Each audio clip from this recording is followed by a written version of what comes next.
the roster is really good. The 51st, 52nd, 53rd, 54th, 55th guys, that's going to be a lot of deep thought by Andrew Berry.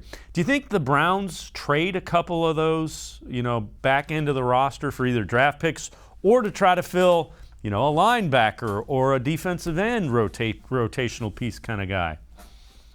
The linebacking thing is very interesting because all the attrition that they've had with the injuries, they could use somebody who's played in an NFL game before to come in there. And it wouldn't surprise me if they find a taker for one of the interior offensive linemen. If you swap your, number 50, 54, 55, 56, and it's an interior offensive lineman, I'll use Blake Hance as an example, just as an example, not saying that he's there or not.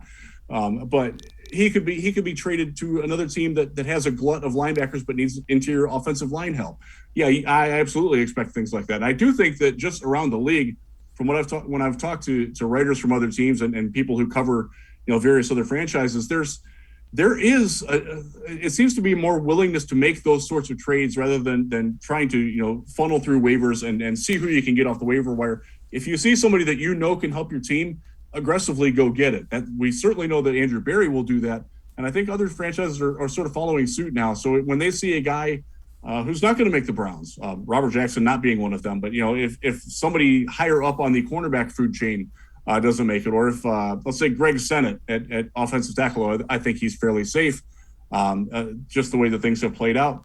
That's a guy who has some trade value for another team, especially a team that's had some injury issues. You look at the New York Jets and what they're going through on their offensive line.